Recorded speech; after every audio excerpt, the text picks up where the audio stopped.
Hi, I'm Shane Sterrett, and this is part 2 of our episode, Cover Yourself, Woman, Book Cover Design for Indie Authors.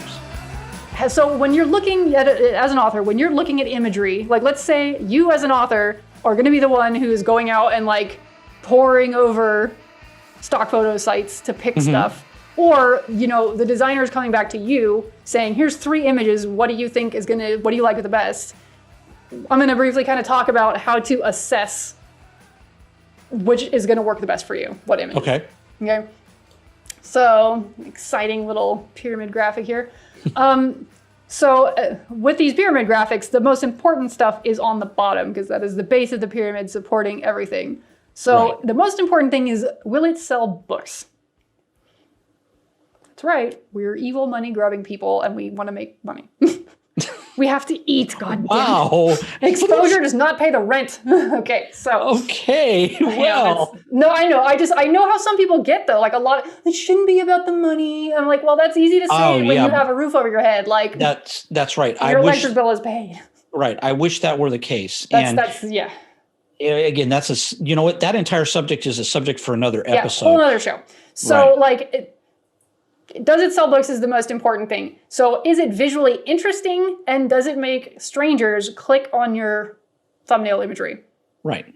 The kind of middle thing that would be, it's important, but it is not as important. Like it's slightly less important is, does it convey genre and tone? We have examples of each as we go past, but genre and tone you see in like color schemes that are getting used.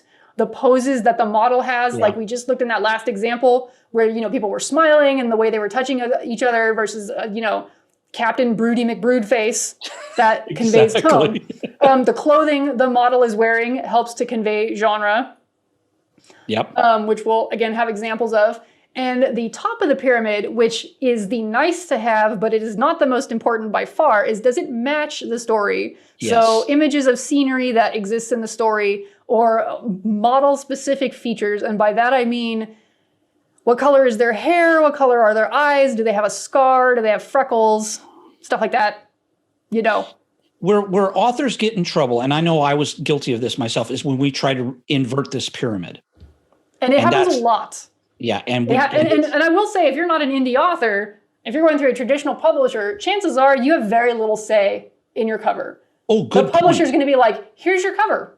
And unless you revolt, and it might even be in your contract that they don't give a shit, we're picking and that's it. Right. You may not even have a say in this because they have figured out how to market books and they're going to put on what sells books. And believe me, if you're going through a traditional publisher, that's what they're in business for. The art of it is way down on the pyramid. The sell books is the base of it. That's the number one thing. So, a quick exercise, and there's no right or wrong answer to this. I'm just here to make a point. So this is a screenshot. I took this a while ago, like 3 years ago. It was one of the top seller lists on Amazon in the romance category and in fantasy, like the subcategory of fantasy romance. So from where you're sitting now, Shane, if this was on your computer, impulsively, which cover would you click on? And again, this is not a right or wrong answer. I'm just asking your opinion. Just at a glance, bam, what am I clicking on? If I'm looking for fantasy, or just anything, there's no right or wrong answer. I'm just okay. Well, I'm going to go with this. Yeah, I'm going to go with this from the perspective. I decided today I wanted to pick up a new fantasy romance. I want fantasy romance. So looking at this, honestly, the number one, the upper left-hand corner, Fire Queen. Yeah, that would attract to me as a fantasy. The next one that really caught my eye was kitty corner down to that. It's number 34 on this image. I think it's called Trees or Tress of Ages. Tree of Ages, I think. Tree of Ages. I'm sorry, the thumbnail. There's a person in a red, a cloak or a hood or something. The imagery in both of those screams fantasy to me. And here's something else I'm going to point out, because we're talking about thumbnails, and not that we should always be looking at our book covers strictly from the thumbnail, but both of the thumbnails of these book covers convey to me fantasy.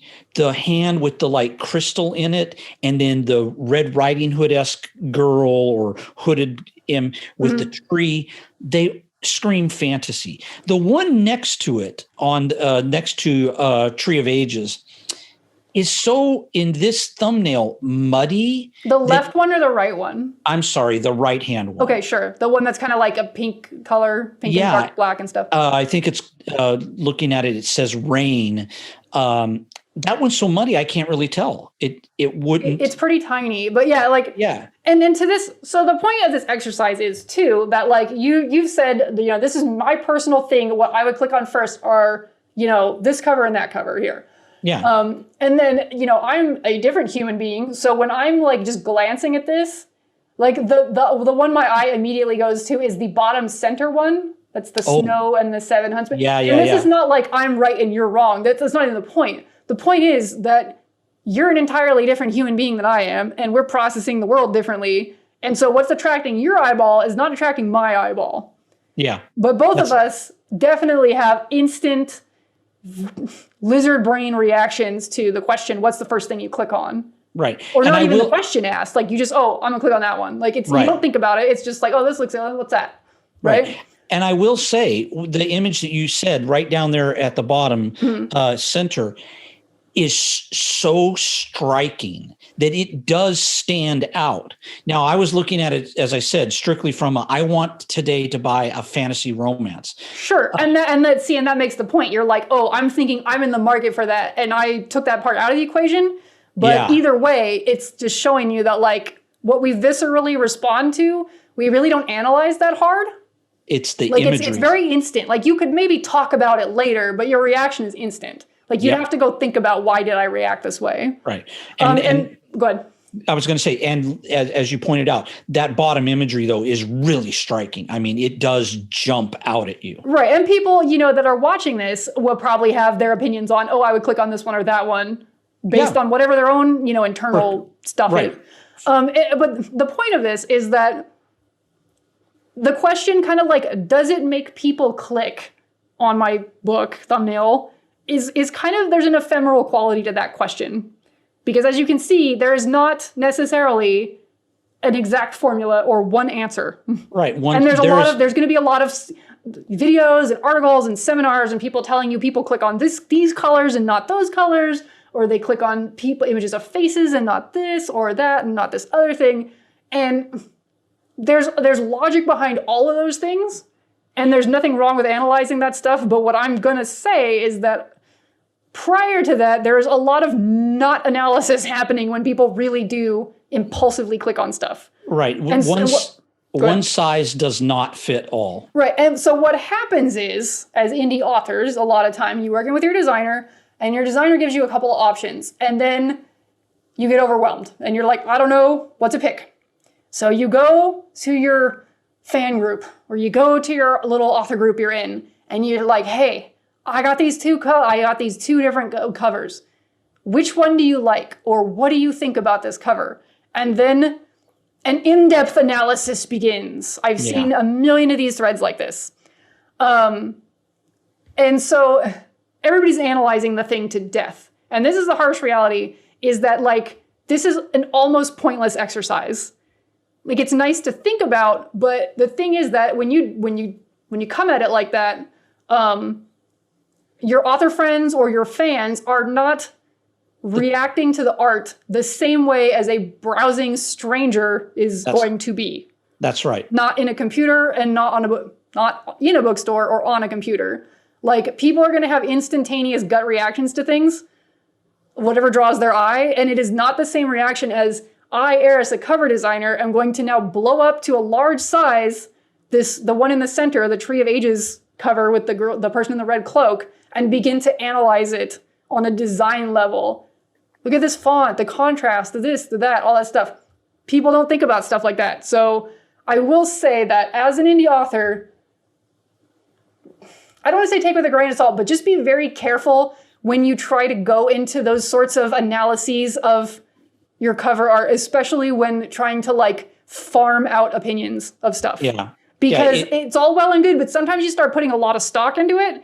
And again, you're not getting the same kind of, it's not coming from the same part of the brain as its intended audience is going to be viewing it. Needs to be for you to sell more of your books beyond just your super fans. Right. And that's why, for almost the most part, you, or if you're with a publisher, that's why you're paying a designer, someone is paying a designer to do this for you. Right. Because, and especially a lot of times when you go ask, your fans or your fellow authors, maybe there's some designers in there, probably most of them aren't. And like, not necessarily is everybody going to have an informed opinion about this either. You know what I mean? Like, even if they're trying their best, a lot of people, I've seen these threads, oh, I like the purple font better or the blue font. And I will say, as a designer not piping in, I'm like, I can't read either of those. Like, both of those are a problem. But I don't want to get into it because now suddenly I'm involved and I got stuff to do.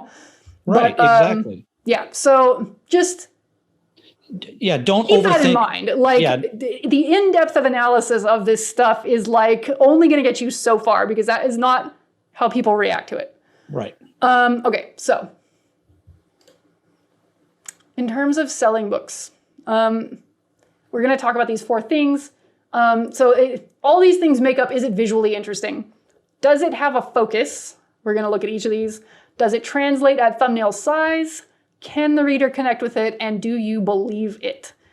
So the focus, we'll talk about that in a second. It has to do with visual hierarchy, which again, we'll talk about that. But like, is there a focal point on the cover that your eyeball instantly gravitates toward? And is that the most important visual element of the cover? That's important to consider. And again, we're going to go to some other, visuals and have examples. Does it translate at thumbnail size? Is pretty important, especially nowadays. Most people are looking online. A lot of times they're seeing your book in a huge wall of cover thumbnails, like they're browsing Amazon. So the elements that are on your cover need to translate at a tiny size. So a lot of times when you get the thing back from your designer, you're looking at it huge on your monitor or it's taking up your whole phone screen. And then that is not how the potential reader is going to see it. They're going to see it the size of a postage stamp. Yep. So, can they read it? Can they tell what the hell they're looking at? It's like, on one hand, the original picture is some cool shirtless guy, but then at thumbnail size, he's wearing a black shirt and his face is kind of in the dark. All you can see is his arm and it really looks like a dick. And it's like, what the fuck is this? This stuff comes up all the time. So it's and it's important too. I mean, I even mentioned it in that last little thing where we were looking at the covers. It's like that one cover was at thumbnail size, was so muddy. I didn't even really know what I was looking at. Right. So I mean, and that's not to criticize that cover because I was even the thumbnail, I could tell that clearly a skilled artist had made that cover. It was very pretty. But, we're just making examples of what can I see at these different view Exactly. sizes. So can the reader connect with it? Are there elements on the book cover that let the reader connect with your book? So usually this indicates people or objects that are associated with people. Yeah. So like if you see an object like a crown, you think, oh, king or queen or something. That's associated with a person. Right. Anyway, so we'll come back to that. So for like just a landscape image, like for example, by itself is not necessarily, if you're writing a book that is about people and not geography or travel, it does not necessarily give someone something to connect to on like an emotional level. Right. Which we'll come back to, but people react viscerally, as we've already shown, to images and especially to the sight of other people. We have gut reactions and that's what we want out of people is for them to react instantly and click on our thing. And the last one is, do you believe it? And I think this comes into play when we're talking about, on one hand, the technical abilities of the designer you're working with. I mean, we're all at different skill levels. And then also it has to do with what you're asking your designer to do. Because we'll get into it. Sometimes authors don't know what can be done given, software that's in play. Yeah. Like sometimes people think that like everything is just magical voodoo and that anything can happen. And sometimes there's things that people think, oh, I don't know if you can do it. And it's really easy. So the do you believe it part is going to get into like, we'll come back to that. But it has to do with like, do I believe this imagery? Right. And what it's trying to convey. And again, not only am I using covers I designed and not other people's covers, because I'm not gonna criticize other people's art here. That's not cool. So we're just gonna use my art, and I'm okay to be critical of my own art. So does it have a focal point? So here's an example of a cover I did for author A.S. Itasky. Do you see focal point or points in this cover? Yeah, there's, to me, just looking at it, really quickly, there's 3 focal points. There's the person in the background. Then there's the actual sunlight. And then there's the person in the foreground that's in shadow, hidden behind a tree. So there's the center sunlight is like a slash almost that like is dividing this cover into 2 separate. And I mean, I could go wax philosophical about it. Sure. There's the lights, which is the light side, the good side, which is in the background, and the dark and evil side. Which is probably more work than your brain is doing just glancing. Right. But again, just right from the gut initial reaction, it was like, oh, okay, there's a juxtaposition, 3 things here.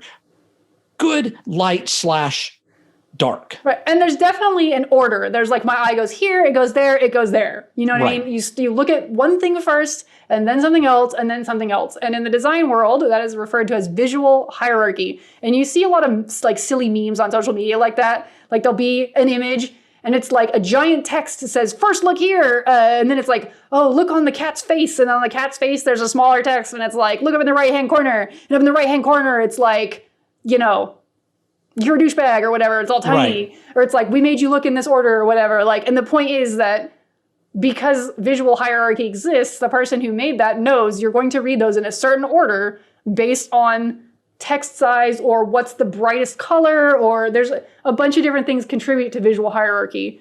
Some of that is, some of the hierarchy of this image is the text. Like I might go, for me, this is my first focal point, but my vision is probably skewed because I made this. So my brain is like, I spent so much time working on this part that my brain is staring at it. But for me, it's like, I see this, and then my brain sees the title. And if I'm processing it further, I go author, series, it's getting smaller and smaller. But obviously, the thing I want the reader to look at first needs to be the most obvious thing. Right. It's like, I'm not going to put like something bright red up in this corner that's not important, because then suddenly everybody's looking up here and it doesn't matter. Right. And then they're going to be confused by it potentially. Like, okay, why was I looking at that? And then it's taking the focus off what you want them to look at, which is, the other stuff that makes it important. This is a fantasy. It's, got people with pointy ears. Obviously these aren't human. There's some magic looking stuff happening. There's a glowing necklace. That's probably magic, right? So, here's another example, which is also a fantasy cover. This is before Jennifer Benet branched out into her other pen name of Cassandra Fay. But, visual hierarchy, the first thing you look at on here. The face just jumps right. Even though the sword is kind of masking one side of the face, that blue eye and the bright forehead and and the glow of the face, and then the kind of the red hair, the auburn hair, kind of again creating a glow around this beautiful face that is staring right at you intently. Right. And like you see that for me, the second thing I see is the title, because it's kind of bright and it's big. Yes. And then I start to kind of slowly more, oh, she's got some glowing stuff on her wrists. What's going on there? Is she magic? Is she a slave? What's happening? It's probably fantasy. But you could see that, the last things I'm reading are maybe the series name or the USA Today letters, stuff like that. Yeah, and then the author's name down below. But so I think I have maybe one more example. This is one of mine. Okay. This is an example of what not to do with it. No, just kidding. This was a time that I said, I know this book isn't going to sell a lot and I kind of don't give a shit. And I just wanted to be artsy. So I was. Okay. But now I sell this book here and there, people that have this specific kink that they're looking for blasphemy porn. I sell a decent amount of copies a month, but it does not look like bestsellers in its genre. And this was a time, art versus money spectrum, that I, as the author, who only had to answer to me, said, I want to make this artsy fartsy cover, and I don't care if I sell 20 units. It's not that important. It's not my core series. It's a 20,000 word novella. I don't care. And I'm gonna interject here though, because as a reader, I think even before I had written or had published Submissive Lies, when I was first looking for more of your books, this cover just screamed to me. And I even remember asking. I don't think it's a bad cover. I just don't know that it does not match other covers in the genre. Okay. But it does it looks how I wanted it to look. It just is not. It's bright. But the point here actually is focal point. Like, is there a focal point? Is there not? And maybe there isn't. Like, it's maybe not obvious what the focal point is. I don't know. What do you think? Okay. So now if you're going to talk, let's talk the focal point. The first thing is it's bright, it's bold. So that attracts the eye. But then where is the focal point? And that's where, and again, I'm not trying to be mean or cruel or anything. That's where this cover kind of starts to fall apart. It does. Like, it's not. There's no focal point. There's more than one. It's like, it's confusing. Where do I look? Yeah. Okay, it may not be obvious what this red shapes are right away until you kind of back away from it. And as a reader, I honestly didn't know what this book was about. Sure. Like, the title is confusing. Everything about this is like, this is an example of, I want to be artsy and symbolic and, married to what the content of the book, and look at me, I'm so fucking artsy. Like, that, this is what you get. And like, again, as a piece of art and graphics, I love this. Like, I wanted this kind of like pulpy mid-century feel. Yes. And I got what I wanted. As a tool to move units, this sucks. Right. It's pretty, but it sucks. I couldn't have said it better, because no one ever says the title of this book right. This is not a lecture on titling, but there could be a whole nother topic on that, and I'm horrible at it, but like, no one ever calls it As Flame to Smoke. People call it all kinds of other shit. So yeah.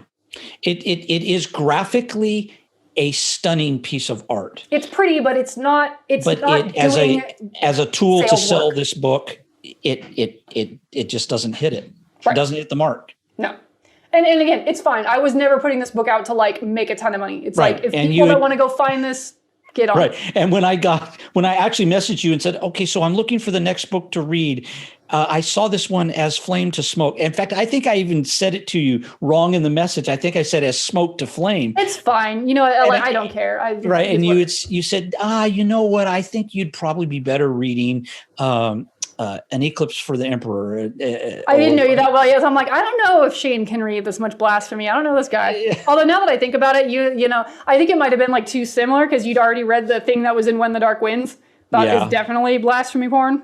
Yeah. And I love that. Move away from me. So the next question is, does it translate at thumbnail size? So here's a full-size cover I made for Race of Greywood. This book might have been recovered since then, but here's a full size, and you're looking at it large. And then here's the thumbnail. So the things, like, when you're looking at the thumbnail, you want the text to be legible if at all possible. Right. And I feel like when I'm looking at it, now granted, I'm talking thumbnail from looking at it on a computer monitor. So if you're watching this on your phone, it may be really tiny. Right. But the point is, I can still see that it says Wicked Deception at thumbnail size. Yeah. And that's important. Right. And you can see that the title of the book is not so small on the, let's call it the full scale version, that when it translates to thumbnail, you can't still read it. And you can see in the thumbnail there's people. Yes. And there's a silhouette. So it's clear there's two people. Maybe you can tell this is a face. It's a little darker, but there's definitely people. So it looks like maybe it could be romantic in some way. Well, and then the pose that they're in is a very romantic. Yeah, he's grabbing her at the waist, and they might kiss or something. Right. She looks like she's, not exactly trying to twist and run away from him. Right. And he's not doing anything that looks particularly threatening. Right. So there'll be let's see another example here. This is one from the Blacklight series, I think season 1. So full size image. Obviously, this is a sexy book. This girl's in her underpants. And you can see the guy's got like a crop here underneath, so probably some BDSM is involved. And she's gripping his tie, pulling him in closer. Yeah. And so here's the thumbnail. So I can still see some text. I see the author's name. I can still see that there's people. I may not maybe the crop isn't as obvious, but I definitely still see sexy people. I definitely still see the title. See that it still translates relatively well in thumbnail because the people themselves are still quite obviously in a sexy pose. Right. They're not, it's not muddied like to the point where you can't tell. I mean, especially her, you can clearly see that she's leaning into him and she's got her head tilted just the right way. Maybe they might kiss. Right. So that still says, I may not have known just looking at the thumbnail that it was a BDSM novel, but you definitely know it's a sexy book, and you might go and click, and then now you're in the blurb or something, and then you can really see what you're going to get. And I see this happening a lot, that especially with like self-made covers, and people go, I'm going to make my own cover.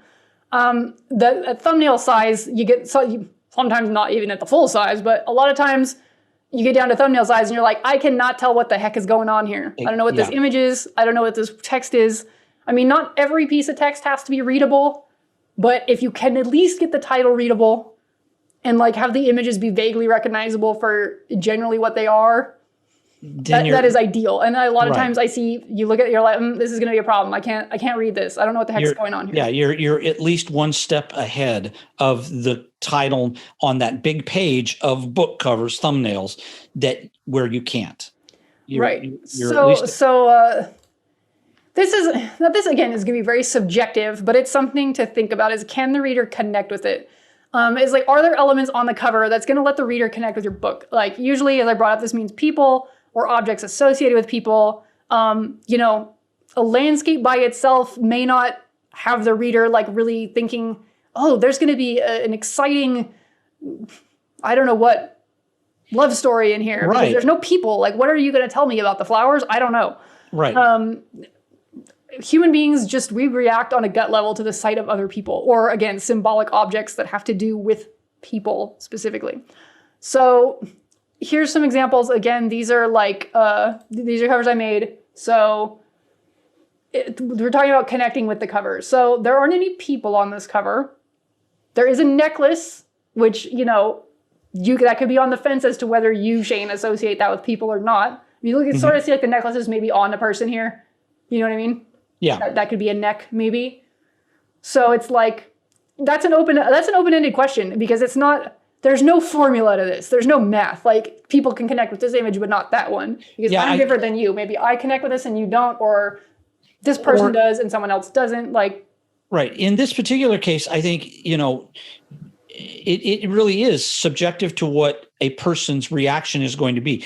I look at this and I think immediately, well, this is going to be fantasy or science fiction fantasy, because there's that swirling image through the necklace. Yeah, that we've been conditioned to say, oh, this is magic or something. Exactly. Like and I will also say that, this is a book 2 in a series, and if you are watching this, if you go look up a book 1 in this series that's called No Demons But Us, that book is prominently got a character on the cover. Like, it's like a bust portrait, it's their upper body. Yeah.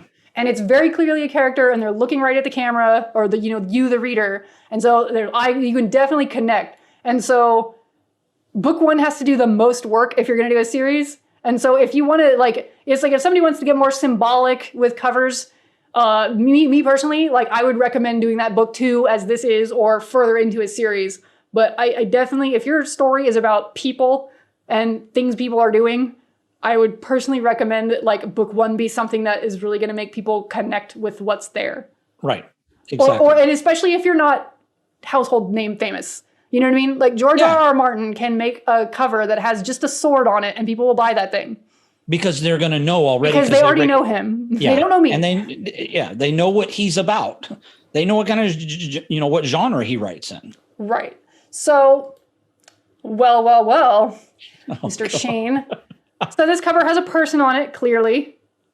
The person's looking at the read. Now, I don't know that that's necessarily important. I don't know that people need to be looking at the camera. I don't think it matters. But there's a human being on it, and we tend to connect with human beings in some way. But this immediately starts saying stuff to me as a person. Right. You talked about, does it matter? But you used the word connection. And immediately, this character looking at you, the reader, is making a connection, whether you want him to or not. Yeah, it's doing things right. Whether to the right reader, it's doing the right things, which is totally making them click. Right. And here's another one, which is, again, it's another object cover. There's no people on it. The symbolic object. So, and again, there's no right or wrong answer to this, but it's just, how do you react to this? You know what I mean? Like, well, yeah. And again, it's important. This cover is bold and bright, and the color is blood red. Yeah, it suggests like something bloody. Yes. And so it's like, oh, what, is there violence or horror maybe going on in this, or some kind of intrigue? And your assumption is going to be that there is. You're not going to look at this cover and go, boy, I hope this is going to be a sweet, sweet boy meets girl romance. Right. You're like, there's some blood splatter. Like, I don't know what splatter. I don't know what's going on here, but I expect it's probably creepy, and maybe that sounds like it's for me. So right. But the question is, are people going to connect? So it's like, if I have a romance, I'm trying to think of like the book Bass Backwards that I wrote. That's a romance, right? And the story is about two people, and those two people work at basically what's a mom and pop version of like a U-Haul rental. Right. Well, there's definitely those trucks in the book. Am I going to put a U-Haul truck on the cover of that romance? Probably not. Yeah, like, I'm pretty sure that's not going to like have anyone connect with this in a way that is like, yes, I want to read this romance. They're just going to be like, trucks, I'm looking for romance. I don't give a shit. Yeah, exactly. I was just going to say, there's not really a lot that's romantic about a U-Haul truck. Even if it's not branded as U-Haul, or even if it was, it's just not a romantic thing.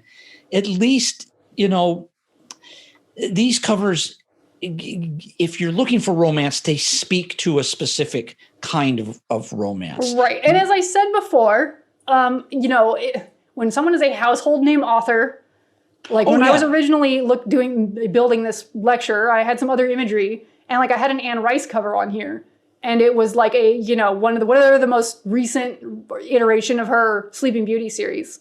And it just looks like an ornate classical book cover. There's some filigree kind of elements on it, and it looks really cool, but that's all there is. And the thing is that the publisher is banking on, who Anne Rice is, you probably know what this series is, and you're going to buy it based on that. Right. Whereas people do not, other than my fans, don't know who the hell I am, and that cover is not going to do beans for me. That's right. So that is a thing we have to bear in mind as indie authors, is like, be a little realistic about where we are on the scale of like, do people know who I am from Adam? Right. Okay. So do you believe it? Now, I'm going to go through this pretty quickly, but the point is that we're talking about the technical skill of a designer, and there are some things I'm pretty good at. There's other stuff that I'm not great, and I wish I was a heck of a lot better. And there's two halves to it. It's like, as an author, you may be asking your designer to make some changes to imagery that you're getting. You're like, I like this model, but this is a fantasy and I need him to have horns and a tail. Okay? And there's nothing wrong with that. It happens all the time. Right. So and that designer, if they're, self-aware, might go, you know what? I don't know that I have the skills to do that in a way that it's going to look good. And hopefully you have a designer that's self-aware and will say that. Or if they can do it, they'll be like, yeah, no problem, I can do it. Whatever the case may be. But you need to assess as an author, one, when you get back the artwork, do I believe this? And this goes back to not being married to the content of your book, and more like, this covers a marking tool. So yes, my guy has horns and a tail, but if these horns and the tail look kind of hokey and they're clearly photoshopped on, you may need to part with that, even though the guy has it, unless the title of your book is Horns and a Tail. It's probably better that it look professional and not this is someone's college project. You know what I mean? Oh no, you gotta let go. Right. Because the reader needs to believe it, and they're gonna be distracted with that kind of stuff. So these are, again, this is stuff I've done, and this is an alien book. Clearly, it says rescued by an alien, but you can tell because the guy's got all kinds of crazy body mods on. He's got horns, he's got scales, he's got some quills coming out of his back. Whether or not you, Shane, believe that he has these things is a whole nother story. But the point being is, here's examples of, do you believe what's happening? This image in the middle is not the head that is on this model. There's a completely different woman. It was photoshopped in. Yeah, this is a different head. And then this one, the real image, there's actually a guy here, but in this case, this author was explaining to me that this menage, there's I think I don't know if they're brothers, but one of the guys passes away, but then he's kind of still there in spirit. So he's wanting her to like be with the other guy and like, I don't know, it's a whole thing, but like she wanted the guy to like look like he was there, but to make it clear that he was like a ghost or something. Sure. So sure. And this is open-ended. So you guys listening can answer this on your own terms, but like, do you believe it? Because I've seen some stuff out there that I'm just like, ugh, it's really distracting how bad this is. And you know, maybe you think one of the ones I made looks bad and you don't believe it, and that's fine. But I'm just, you have to ask those questions. Right. And I think I think it's important though, that as the author, you're trying to sell your book. You gotta be realistic.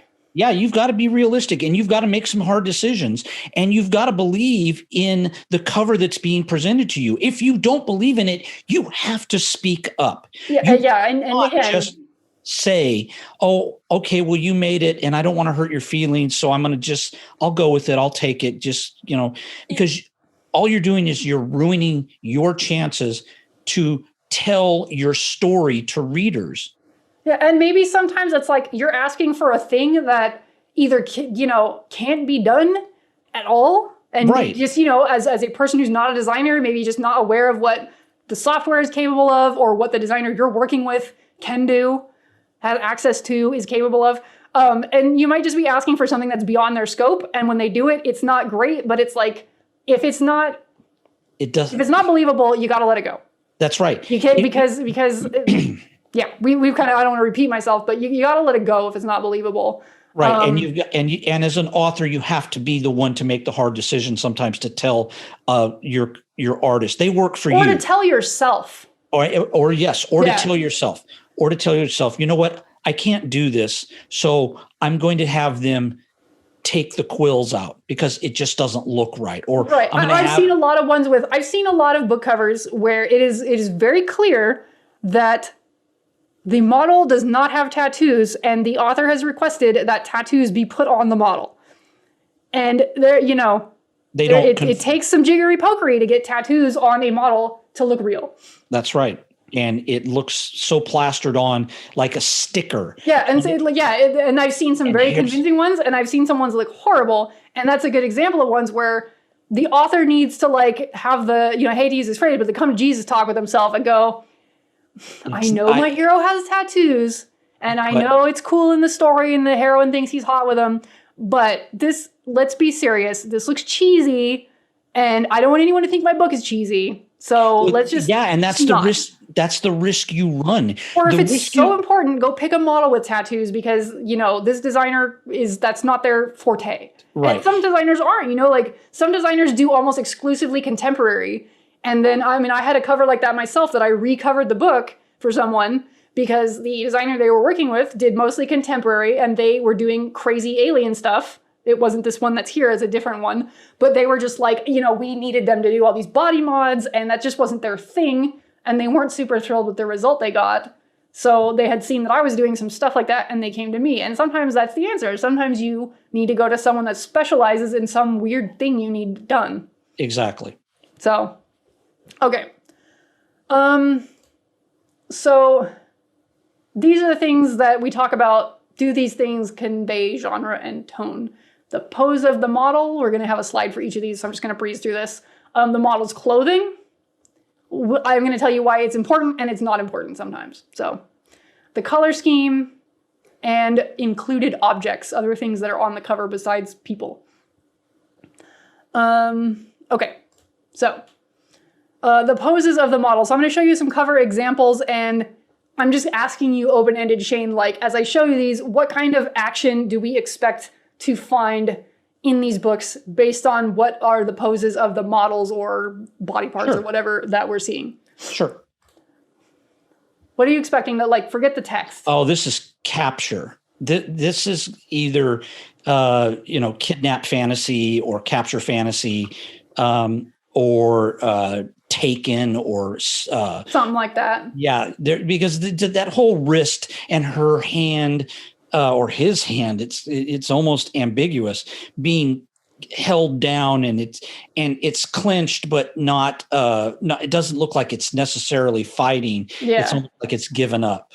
I mean, and just from the pose alone, that's information that you are gathering or assuming. Now, provided that the author and the cover artist had a good conversation, that is indeed what you will get when you go read this book. One would hope. Because if this is a, sweet, clean, wholesome romance, boy, are you going to be disappointed. Yeah, that's right. Model Here poses. again, this is a gritty guy, and this is someone who's maybe killed a few guys in his life. He's like leaned over to the side. He's got that like cocky walk to him. You know what I mean? Like, this guy's some arrogant dickhead, and if that's what I'm all about, I'm gonna pick this book up. Right. Exactly.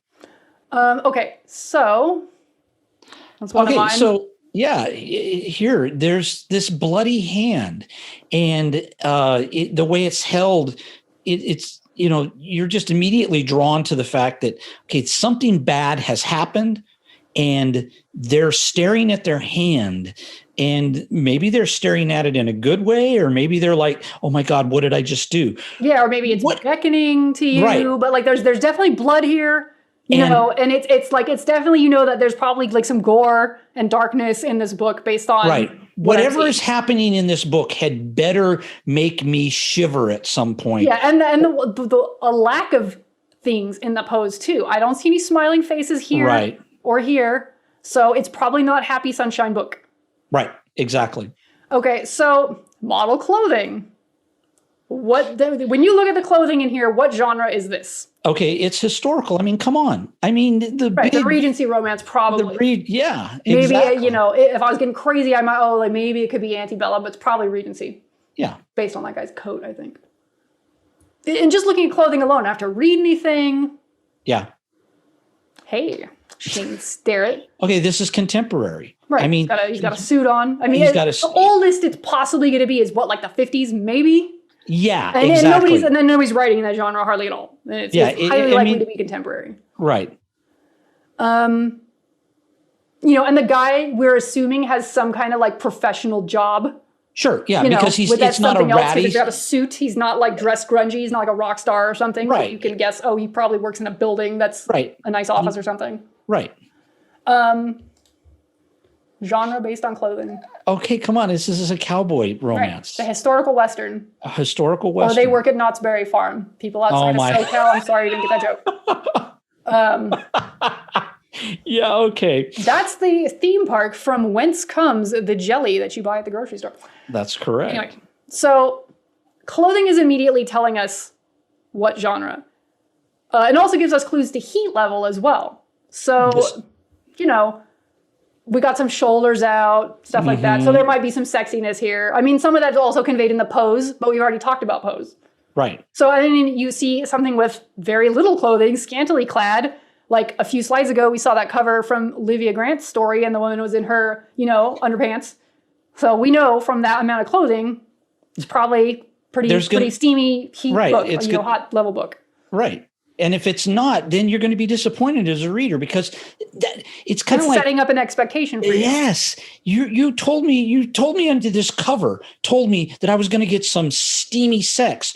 Where is it? I'm 3/4 of the way through and nothing's happened yet. And that doesn't mean that if your book has sex in it that you have to have naked people on it. It does not mean you have to. I'm just saying it's about expectation. Teaching us to evaluate images in this manner, so that you can make decisions intelligently and not emotionally like they don't look like my character, Right, which is what we tend to do as authors sometimes. Right. We're emotionally invested. So this one is very nebulous color scheme because, one, some people are colorblind. So, if things I might say as a person who's not colorblind are going to then suddenly not apply. Or, other people might react emotionally to color in a different way than I do. But color is still a powerful language. And again, like imagery, it speaks to us on an instantaneous kind of visceral gut level. Yeah. So I'm going to show images, and just like the other ones, based on colors and no text or anything, just color. What do we think as far as like genre and tone? What are we at here? Well, okay, you've got bright red and then almost grayscale. So this definitely is a dark book. Yeah, serious. Maybe a little edgy. Maybe some blood involved or blood magic. Maybe sexy because of the red hot. Like, I don't know, but definitely dark. Yeah. Here's another one. But still, so we've got like a bright color and a black and white thing, and yet we have a totally different tone. Right, because this color is bright in a more, oh God, it feels happy and fresh. Yeah, it's happy. It's not sad or I don't know how else. I'm not really. It's not, it's a much brighter scheme. Like this one being mostly black tells you, oh, this is probably, and that was what the author asked for. This is actually a duo. This is 2 shorter books. Like when you buy this, you get 2 books. Okay. And she was trying to make this cover do double duty because they're both anti-hero and they're both dark. But I think one of them was a sci-fi kind of something, and the other one was not. It was like contemporary or something else. Okay. So this was having to serve for 2 books that had similar, anti-hero dark themes in this case. Yeah, and it works that way. The other one it makes you feel like this is going to be more lighthearted. Yeah, it's going to be fun. There might be some romance drama, but it'll probably have an HEA. Yeah. Modern, light, quick pace. Exactly. There's probably not going to be scenes of like violence and blood and kidnapping. Yeah, no, right. I will say this is one of my early tattoo jobs. Oh, okay. So color scheme. Yeah, this one is okay. So with this one, the brightness of the color is not bright in the same way that the Gamble is. This still has a more edgy tone to it. It's orange and it's still very bright. Like it says like fire to me. Like, fire, oh, this right. guy's like, this is going to be fiery and hot or something. I don't know. Yeah. Or there's going to be a lot of heat in it, whether it's heat because of the romance content or heat because of the conflict that he's going to be in, whether it's with her or with her family or with someone who's trying to keep her down or capture or whatever. Right. And so we've got some shadowy edges and like the foreground here. It's like there's obviously probably some darker elements happening here. Yeah. Some mystery or brooding hero or something like that. Yep. So color affects these things a lot. And it's something to consider because sometimes, again, it may be what you have asked your designer to do may not be the best choice for what you're trying to sell. Right. Like I as a human being, one of my favorite colors I really enjoy is this bright lime green color. But, I'm not going to use it to sell my historical romance, probably. Or your dark dystopian, diesel punk fantasy. Right. Because it looks cool, but it doesn't look cool for that. Right. So it doesn't speak to that. Right. So included objects and elements, like other things that appear on the cover, like besides people. So what do we know about these stories based on what else is on the cover? Okay, so this one, you can definitely tell it's historical, but there's down in the lower right, there's a old car, Model A or Model T. Right, so it's definitely suggesting a time period that this is taking place. And then now we are going to talk a little bit about the font because the font definitely sets that tone too. Yeah, so, and there you can see some of the buildings here. So this probably is in a city at some point. Yeah, and even a little tiny bit of the clothing, like she's got one of those hats, I would suspect, but it's got that net thing. I think it's called a fascinator, which I always thought was that's such a weird name. One day I'm gonna have to go down a Wikipedia rabbit hole of why the hell that's called that. Yeah, but it's something you associate with that time period, that 20s. Right. So other elements besides people. Okay, so here in this one, it's definitely the dragon in the background. I mean, if you took the dragon away, you could almost make believe that this might be a historical fantasy, Regency or whatever. But the dragon in the background, no, it's fantasy. There's definitely some fantasy element. And there's some this stuff indicates, there's probably magic involved. Right, exactly. Whereas if you didn't have this or the dragon, you just might go, this maybe just a creepy, again, sexy historical book. I don't know. Right. Okay, and then there we go. My alter ego. Right, but here again, color scheme and the objects. So you have a planet. So we're talking with this again with that sun coming up across the event horizon. It's very genre standard. Yes. That you see this, it means sci-fi, outer space things, away from Earth or not on this planet somehow. A little bit of star background there, and then you have tentacles. Okay, this probably pairing the tentacles with the kind of look on this woman's face. Things about to get creepy. Right. Exactly. Well, in my case, it's not creepy at all. Well, to each their own. Okay. But I'm just saying, what's happening. Exactly. Nobody's going to see these tentacles and be like, oh, she's going to make sushi. No. Right. I know that documentary, Hero Dreams of Sushi. They talk about massaging the octopus for 45 minutes. And that is totally something else that is going on in this book. That's not what's going on in this book. Have you seen that documentary? No, I have not, but I've heard really people good. If you like sushi, I would totally recommend watching it. It's called Hero Dreams of Sushi. Yep, I've heard people talk about it. But yeah, it definitely sets the tone and gives you a very clear indication of what you're doing. At no point has any of us I'm going to say in this whole entire presentation, at no point am I like, what does the text say, Shane? Yeah, because that's not what we're talking about. It is not. And I will say, this is just a thing for me. It is very important for my clients to proofread what I give them, because when I'm in designer brain land, all I think about is images. The whole language processing part of my brain just shuts the hell off. Yeah. And it's more than once have I had people go, oh, this is missing an L, or this is, something has got some letters swapped. And I'm like, oh, I'm so sorry. But I just don't even see it. All I'm seeing is colors and lights and shapes and positions of things. Yep. So it's just two different parts of your brain. Yep. And then does it match the story? So this is where it gets weird. So this is an original cover. When I first put out the story, The Maid and the Cook. And it's a pirate book, which you could probably tell from even this old cover, it's a pirate book because there's a pirate ship. Yeah. And so if your cover is basically, if it's effectively conveying genre and tone for you, having the specifics exactly match what's in your book is not as relevant. The characters in this book do not look like the characters on this cover. And at the time when I was making this cover, I was new, this was probably the second or third cover I ever made. And I did not know of as many resources of different places to get stock photos for romance novel covers as I do now. So I was doing my best with what I had. And this is a pretty image. And this is obviously a romantic, this is a romance of some sort. There's no question about that. There's no question it's pirates and probably historical based on the font, right?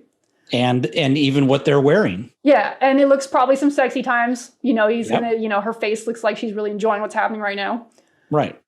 So I sold books with this cover.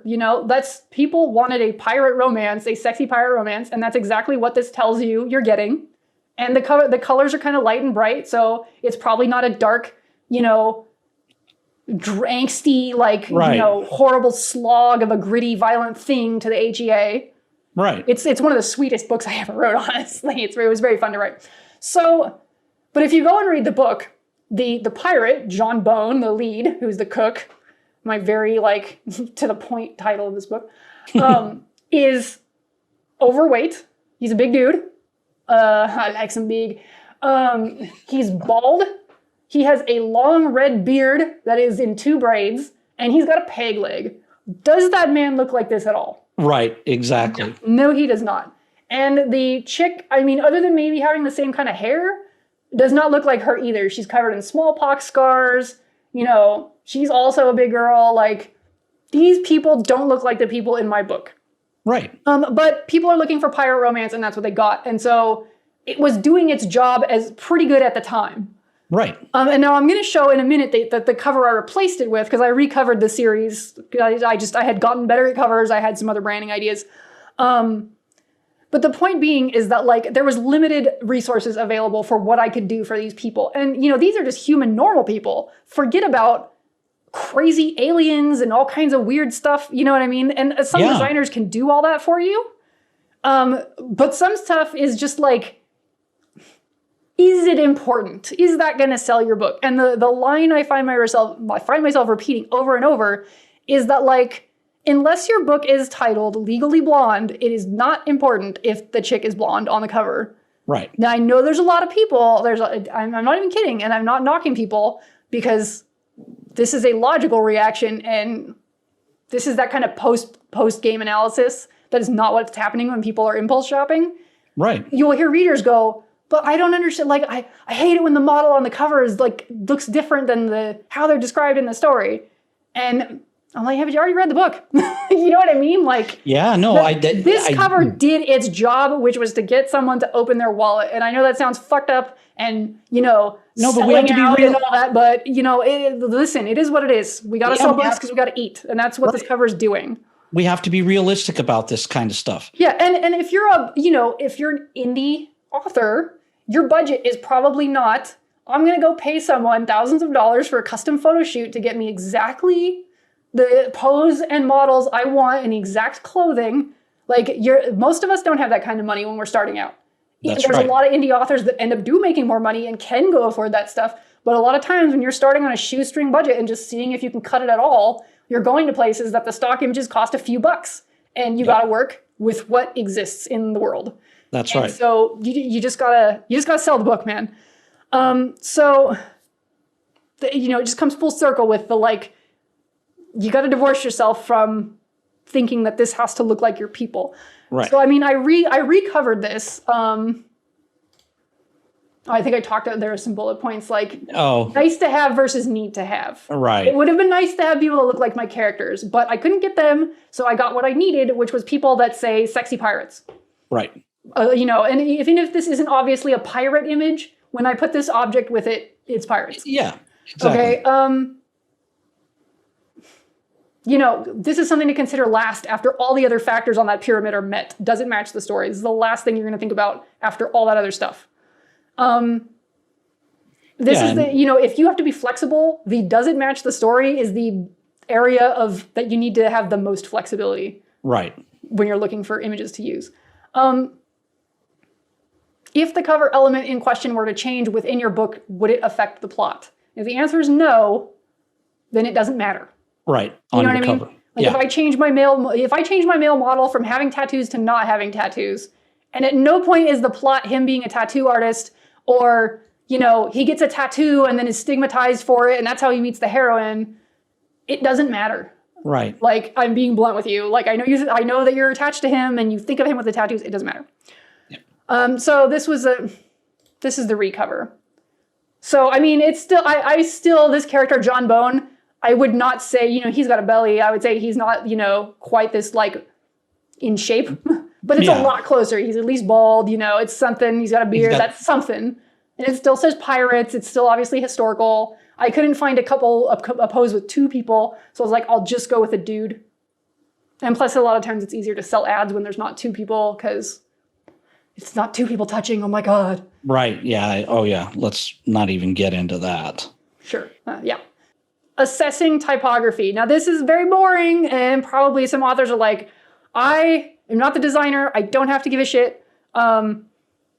But it is something that you should loosely consider, even if you're not the one attempting to make your own cover. And some people out there probably still going, I'm going to do it. I'm just going to use Amazon Cover Creator, and I'm going to do it.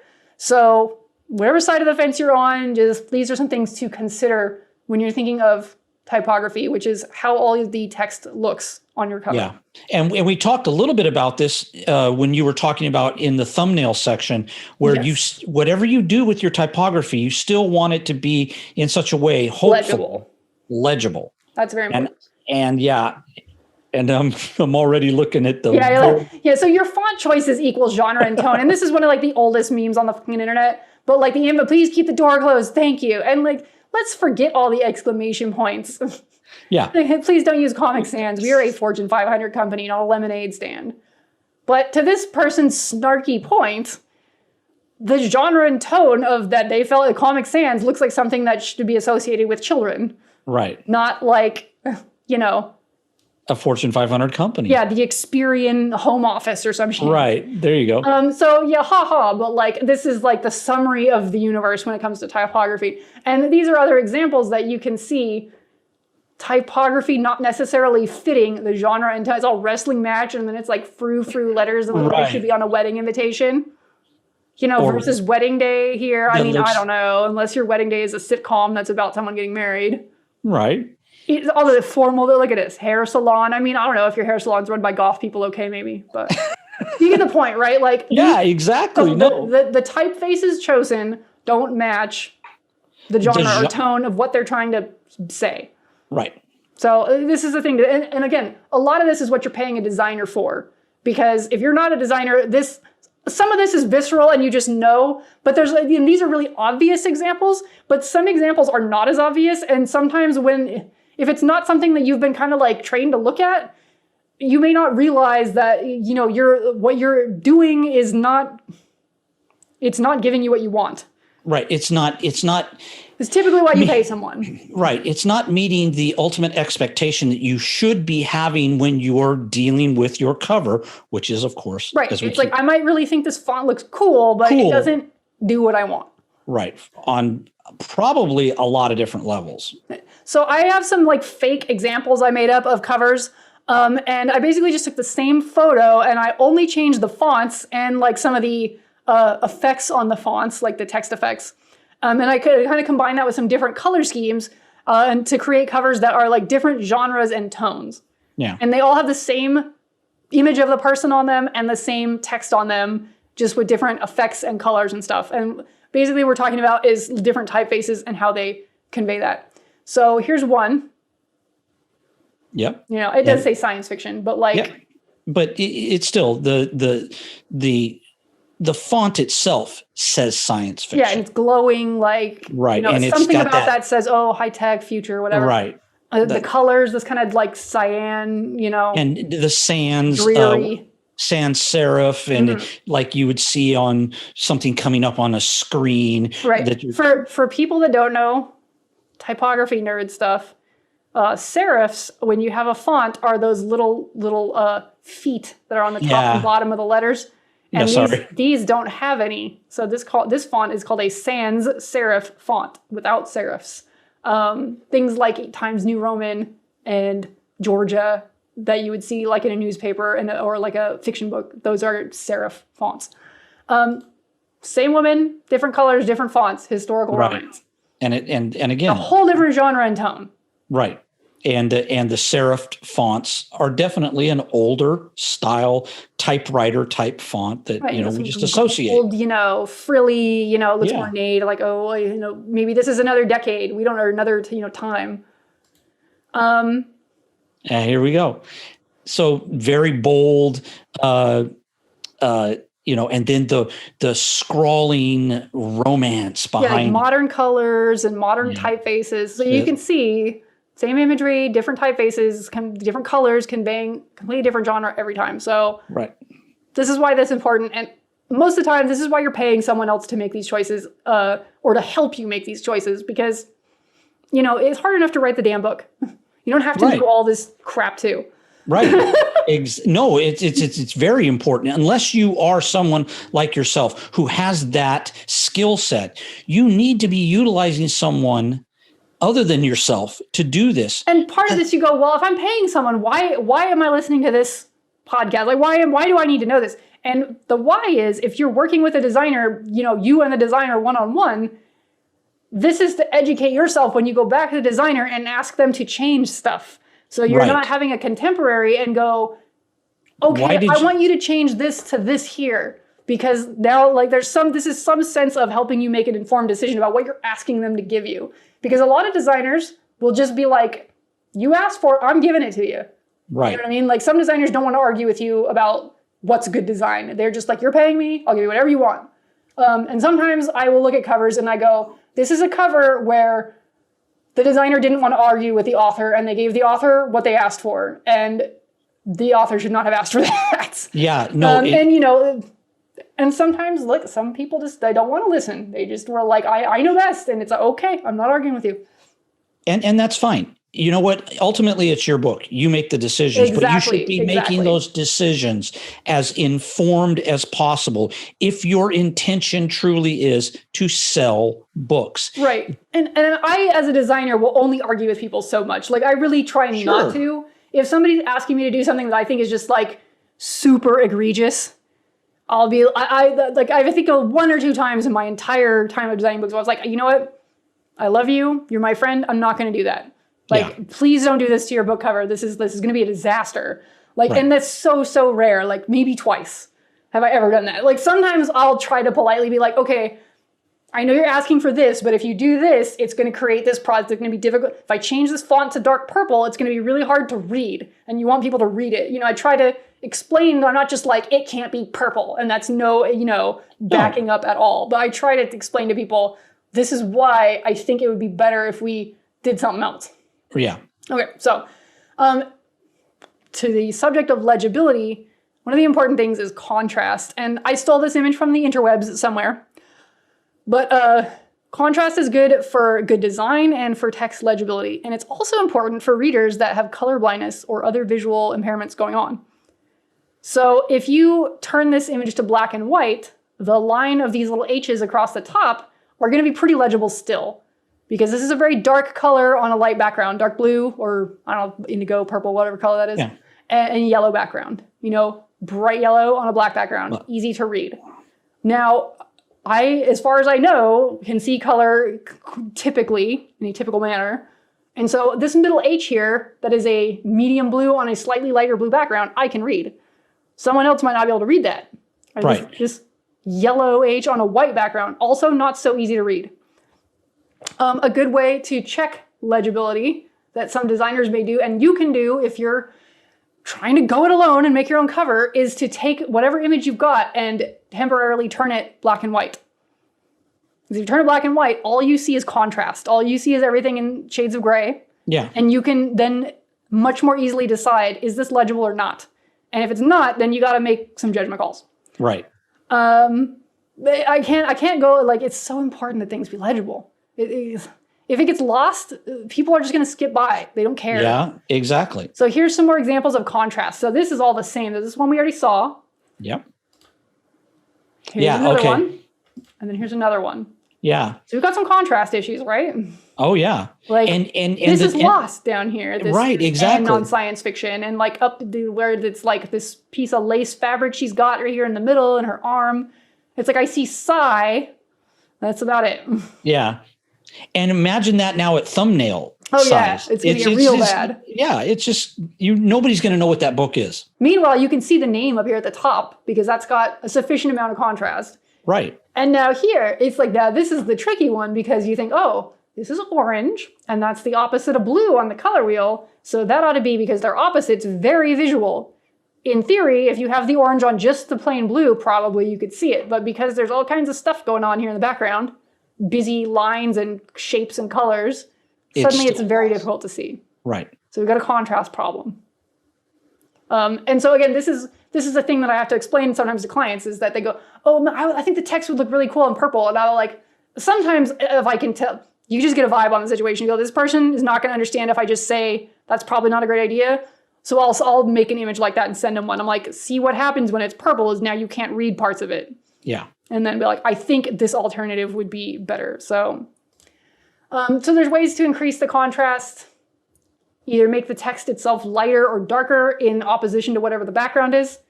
Dark text on a light background, light text on a dark background. That's ultimately the principle of what everything is. Mm-hmm. Sometimes the answer is just pick, if you can find a bold version of the same typeface, do that. Sure. Yeah. Or if you can't, then just change typefaces altogether and pick a font that is just thicker to begin with. Right. I mean, I don't know how else has a heavier weight is the technical term. Yeah. Sometimes you just have to give up. You may really like a font and you're like, it looks really cool, but my image is too busy and I can't see it. I can't see the text. I have to switch gears. That's it. I got to pick a different font. Again, you've got to make some tough decisions sometimes. Brighten or darken the background in opposition to the text. You know what I mean? Like add some shadow around the text, or, a darker layer underneath of it, or a brighter layer. Yeah, or like almost like in one of those, the image faded behind where the text was. Right. That is ways to increase the contrast. Right. Make the text larger if there's room. Sometimes people, I'm like, but why are you, take more room with that. Take up as much room as you possibly can. Yeah. Like, they're not charging you by the pixel. Like, just get in there. Like, and I also say, this is a trap people get in. Pare down or remove complicated text effects. A lot of times, especially when I see people trying to go it on their own, or I've seen some designers too, they get crazy with They go in Photoshop and they're like, wow, look at this wonderland of stuff I can do. The text, it can have a bevel and a highlight and a cross shadow and a stroke and a circus and a giraffe. Like, and they get crazy and then you can't read it. Boss and I'm just going to hit every button on that effects window. Right. And especially when you're looking at the text giant on your monitor, it might look really cool. But at thumbnail, suddenly it becomes harder to read. Yeah. And the big one that's always like the common one I tell people to turn off is a lot of people bevel the text. Yeah. They'll turn, different programs they call it something different, but basically it looks like the letters carved out of a 3D kind of shape. Yeah. And beveling a text will make any text look skinnier than it is. Because typically that means that the software is rendering it to look like there's a shadow and a highlight on it. Which takes up more 3D. Yeah. But now it makes the letters look skinnier. Right, because it takes up more real estate to fit in the same space. Right. So a really heavy, typeface, you can bevel more easily and still read it. But something skinny like the one that's being used on this presentation where it says ways to increase contrast, this is not a very heavy font. If I bevel this and then make it down to something on a book cover, it's going to get harder and harder to read. So leave the text effects, the crazy stuff for the pros. Other than like a drop shadow, chill out with the text effects because it's just making stuff crazy. Yep. Do you ever see that movie, The Birdcage? That they made out of play with Robin Williams, right? And there's the scene where the son is having all the friends declutter the apartment because he's trying to pretend like his dad isn't the owner of a drag club and stuff for when the relatives come over. And so they're taking out all the crazy wild decor and all the friends are bringing in stuff. And at one point they see these two guys and they're bringing up a crucifix and they're putting it on the wall. He's like, what is that? What is that? And they're and the one, I think Hank Azaria's category is oh, you like it? I traded that stupid moose head for it because they had brought up moose head. He didn't like, they were trying to, and he's like, no, don't add, just subtract. And I say that all the time. Don't add, just subtract. Less is more. Yeah, less is more, simpler is better. Okay, so ways to increase legibility, increase contrast. Choose a less complicated font. Super curly, crazy fonts may look really cool on your historical romance, but if you have a really long title and it's really tiny, it might just become too difficult for people to read. And you may have to choose something that is less complicated. Right. Make the text larger. Simplify the background behind the text. See how I've got obviously a background image on this slide, right? And there's this one, you can tell there's some books. It's pretty subtle, but this one, it's just barely some shapes. And it's easier to read this text here. Yeah. On top of these shapes. That it's just very subtle. And if I took off these gray kind of intermediary layers and it's just all these books, you almost couldn't read this at all. Yeah, it would be fighting against that image. Right. So we're simplifying the background. Right. Okay. So a final word. I jokingly, this is I wish I could do the guy's voice, but they're more what you call guidelines than actual rules. Okay. There's no rules. No one's going to stop you. The book cover police aren't going to tackle you. You can do whatever you want. You can tell your designer to do whatever you think is necessary. Get in there. But the whole point of this is to kind of give your brain some training in how to evaluate stuff. So you can make better decisions when you're talking to your designer about stuff, when they're asking you to choose between 3 options, or what image do you like, or, you're picking your own images to hand off to them. This is all just to help you make more informed decisions so that you can have a book cover that does what it's supposed to do, which is sell your book and make you money so that you can have time to write more books. More books, right? At the end of the day, that's what it's all about. Selling books so that you can then write more books for the readers who love what you write. Right. And it's, it's your money. So whether you're, like you said, whether you're doing it yourself or you're paying someone, it's your money. You spend it however you want.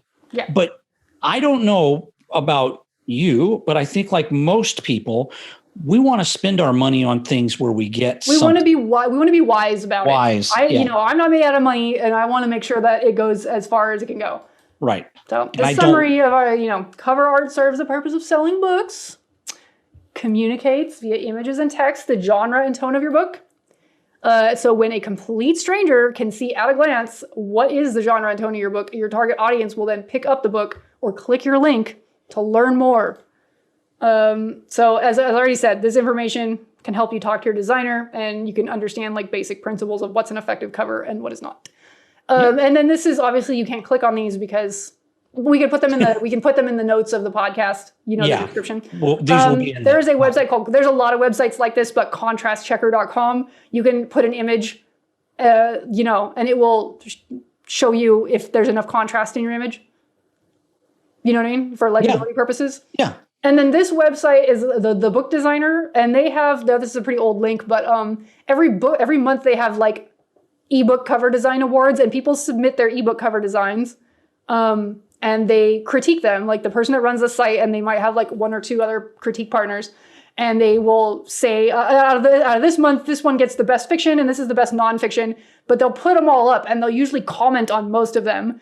And if you are new to all this, they have a whole bunch of links of each month worth of their contests and all the submissions. And I find it really worthwhile to go read through, like look at the covers, all different genres, look at them and read what was written. The people on this site that, I don't want to say they're not nice, but like, they're not pulling any punches. If a cover sucks, they'll be like, this is really not working because of X, Y, and Z. I can't read the text. I don't know what genre this is. This is not effective. But it's very blunt, and so it's going to be clear. Like after you look at maybe 2 or 3 months of them, you're going to start to see patterns of like, I can see what is working and what is not. And a lot of that will explain better than I can what is working and what is not. So that's a really good site to go check out if you're new at this. Yeah. And it's important that, like you said, they're not going to pull any punches. And what you need as an author is sometimes not to have the punches pulled, especially for something like this. It's just so important. Editing is the same way.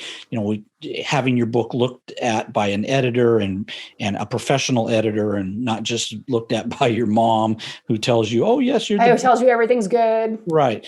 It's the same thing with your cover. You need sometimes to have someone tell you when you're making a mistake that is going to impact your ability to sell your book. And be willing to listen to, because a lot of times I see a lot of people that don't want to hear it.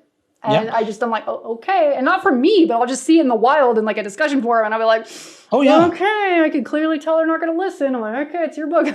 So, and it is, ultimately it is your book, and you do with it whatever you want. But our intention, of course, is to help authors, who are interested in selling more books or selling their book to the best of their ability. Yes. Because we want you to sell more books, because writing is awesome. And if you are fortunate enough to be able to put enough words back to back to make a whole book, I am in support of you getting on with it and that's right, expressing yourself creatively. So let's talk a little bit here. I know we're going to be wrapping up here shortly. This is going to be probably our longest one yet. However, it's our only visual one, so yeah. And this is an important subject. It's an extra special episode. It really is. Book covers themselves, once you've gotten it, once you've locked it in, once you're satisfied, there are other ways to utilize it more than just simply putting it on the cover of your book. Yeah, absolutely. So I want you to talk a little bit about, because I've never been good at this, and I know early on I really didn't understand what the parameters were. But what should an author expect to get back from their cover artist in terms of like, should they expect them to be doing promo artwork? Should they expect to be getting back something in terms of the artwork itself that they could then themselves use to create promo graphics and whatnot? What is traditionally the expectation? Well, I wish I could just give you an industry-wide, this is what is standard. And quite frankly, I have worked like a little hermit, and I don't totally know what other designers are doing. So I think that's going to be like up to what you negotiate with that designer in the beginning. Okay. Like some designers that's all they do is make book covers. It's likely that they have a website, and their website has pricing for stuff. And maybe they have a package. Maybe you pay X amount of dollars and you get an ebook cover, a print cover, and like a Facebook cover and a Twitter header. And it costs this much money. And so you know what you're going to get. Or maybe they're more like, I was kind of more I had prices for different things, and it would just be case by case. This author just wants an ebook cover, and that's it, and that's what I give them. But maybe another author wants, all of this stuff. They want a print cover, they want promo graphics of different sorts, and we figure out what that is, and I would figure out what that was going to cost them and tell them. So it's typically, you're going to have figured that out with your designer, whether you're going to get that from them or not. Some people, even if they go, well, I am not comfortable designing my own cover, but I feel like if I had the cover photo, the image, like, just my cover file, I could take that and put it into some kind of user-friendly, sites that help you kind of engineer promo graphics. Yeah. And I could just put some stuff together, and I feel okay with that. It's really situational. It depends on the author's comfort level and what they've negotiated with their designer ahead of time. I make promo graphics for people sometimes, not all the time. If they ask for it, I make them. Okay.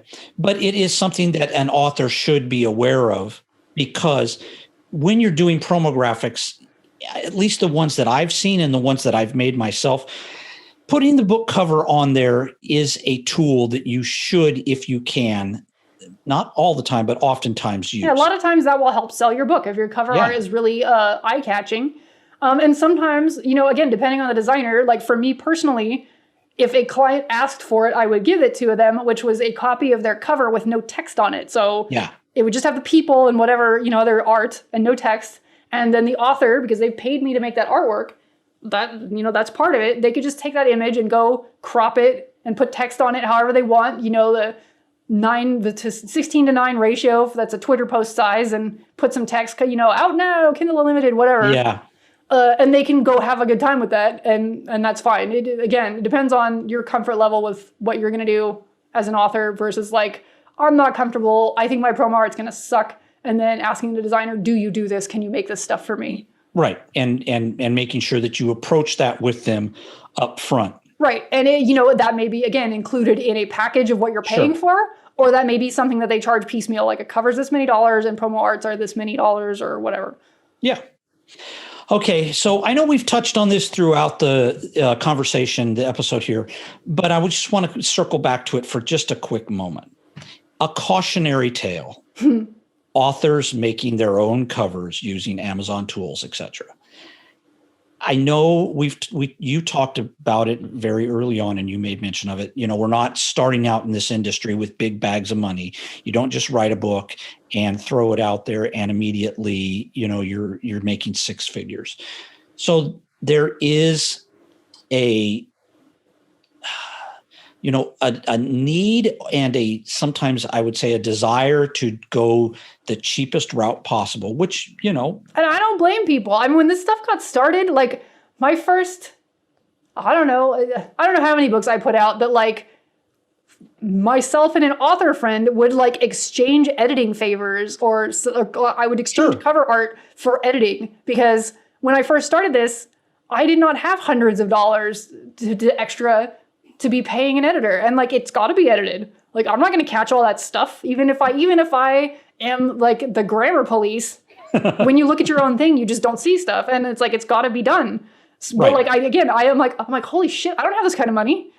You know what I mean? So it's like I did what I had to do at the time, and now I at least the books are returning enough that I can go, okay, I will go give this person this money and they can edit it for me. Right. So I get it. Like I get it wanting to do. That's why I made my own covers. But I got lucky. I rolled the lottery. Rolled the dice, and like I had happened to be a graphic designer. Like how often that's going to happen? That's the thing. Not super often.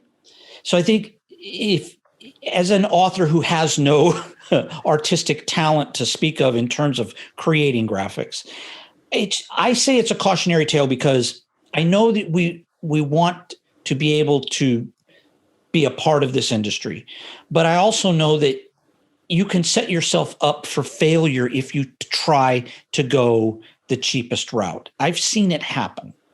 I've seen people who probably have written incredibly good books, but the cover doesn't match their skill. They don't match the quality of what's in there. Yes. Like you'll see it, this could be awesome, and you see the cover and you're like, oh, honey.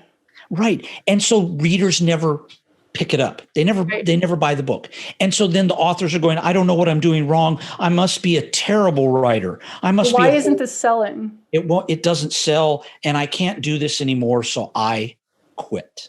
Right. And yeah, and that's not fair, because there's so often awesome books that are hiding in plain sight, and you don't know because the cover that's on them is just, Yeah. And I've seen it, and quite frankly, I'm sure many people listening have had the other experience where they clicked on a cover and they're like, oh, this looks badass. I'm going to read this thing. This looks awesome. And then I've bought books like that at book, signing events. I was like, go in, I'm like, oh, look at this. Talk to the author. The author seems like a cool person. They're telling me about the story. I'm like, this sounds good. And then I, started reading it, and I was just like, I'm like, this writing is terrible. And I'm not naming anybody's names out. I'm just saying, it just goes to show a cool cover gets people to buy the thing. That's right. And if you have a good book and you're putting that cool cover on it, then you have both ends of the equation. And then the third part happens, which is they come back. Exactly. Those cool covers I bought when the writing was terrible, I'm not going back. I didn't even read it. I DNF'd those things because I'm like, I could have wrote this in 10th grade. This is bad. But you knew at that point, because you'd already bought the book, and that's the key. You bought the book. You bought the book based upon the cover. And that's what we need all of our writer friends out there to be cognizant of. Yes, you can take the shortest, cheapest route, but we want you to sell the next book and the next book after that and the next book after that, and be with us and support us the way we're trying to support you and bring you up. And we can't do that if you're beaten down because I wrote this great book and this wonderful story and it was sexy as hell, but I sold 5 books. And the cover looks like you made it in Microsoft Word. Exactly. Don't do that to yourself. Please don't. So whatever you have to do, go to mom and dad, beg, borrow, and steal. Whatever. Or do a bargain. Maybe you know someone that makes covers, and there's something that you do that's worth money, and you could trade services. Maybe you edit, and that person needs something edited. Right. Or maybe you're like, it could be something not even writing related, that you have something that is useful to another person, that you could be like, hey, I'll help you with this thing. Would you please if you will help me with this other thing? I mean, that is not always going to work, but I'm literally talking about, you're like, oh my God, I really don't have money for this. Right. And we haven't even touched on this. Shane, there are pre-made cover websites. Oh, right. Thank you. Out there right now. And there's people selling pre-made custom, fancy pre-made covers. You join their Facebook group and people are bidding on them and they're like $1,000. It's not what I'm talking about. There are websites, you go right now, and they've got all kinds of pre-made covers in all kinds of genres. And that's where you go back to the lecture and you remember, just divorce yourself from, all the nitty gritty and go, can I find one that sells sexy pirate romance? And you can pick it up and it's maybe $50, which is pretty cheap. That's right. And it's pre-made, so you'll fill it out and you'll tell them, okay, this is my title, this is my author name. And they'll do all of that. And they'll send it to you, and you at least have a nice looking cover that looks professional, and people will click on your book. And you know what? Maybe in 2 years when you're down the road and you've got a few more books out and you're making some more money now you go pay a custom cover designer to recover that book in your dream cover. Thank you. Exactly. But there's ways to get a nice looking cover that's not going to be $1 billion, but that still is not going to look like you did it in Microsoft you made it in Paint. 1995. Right. Or, you did it in Word. Yeah. So it's just, I can't emphasize it enough. It is so important because it is the beginning of your business part of your career as a writer, is the cover, because it's what's selling your book before anybody reads word 1. Yes, exactly. Well, I think we have discussed this enough. I'm so sorry. I just rambled on for 17 hours. Don't be. Please, this is an important subject. And if anyone has any questions out there, please don't hesitate to contact us. We'll be mentioning where you can. You can leave comments, on YouTube. And if you're listening to this on Apple or through Google, please, we would be more than happy to answer any questions you might have. Yeah, you tweet us. We'll put out the Twitter name at the end here and stuff, any of that stuff. But hit up our Facebook page, what have you. Yeah. So I think that's pretty much it. Yes. Everybody, people listening are like, I have to eat. Yeah. I'm tiring at this point. I've been listening for so long. Okay. Well, you can find the Not Safe for Work Romance podcast on Apple Podcasts, Google Podcasts, and YouTube. And you can follow us on Facebook and also at Twitter at Romance NSFW. That's Romance NSFW, all one word. You can find me on Facebook, Twitter, and Instagram. Just search for Shane Sterrett or look for my group, The House of Sterrett, on Facebook. All of my books, including every one of them having a cover from the very, very talented Eris Adderley. I take that back. I do have one that doesn't. That's Jasmine. Yes, and that's a very beautiful cover. Yes, it is. It's gorgeous. That was Laura Hidalgo. Anyways, beautiful work. She does. All of my books can be found on Amazon. They are available for Kindle and Kindle Unlimited and also in paperback. And I'm also on Facebook, where you can follow my fan page or join my private group, which is called Eris Adderley's Home for Wayward Troublemakers. I'm on Twitter at Eris Adderley, and you can also find me on Instagram. Almost all my books are in Kindle Unlimited, and if you like yourself some dirty menage action, you can get a free short story if you sign up for my emails. You can find that email sign up on erisadderley.com. Well, this has been as you said, a very long episode, but I think it's been an incredibly important one. And I know there's a lot of information that we've given. I hope that some authors out there will take it to heart if they choose to. And I hope, if nothing else, that at least one author will make a cover or have a cover made for them that will sell them 1 million books. And they can sometime tell us, hey, it was all because of what I heard you guys talking about. Yes, I want my author friends to sell more books. So absolutely. I will see everybody again next time, or hear from everybody again. And I'm hoping with our next episode, we'll have another surprise interview guest. Oh, that's right. So we shall see. We're working on that. We'll see. All right. All right. Take care. Next time, Shane.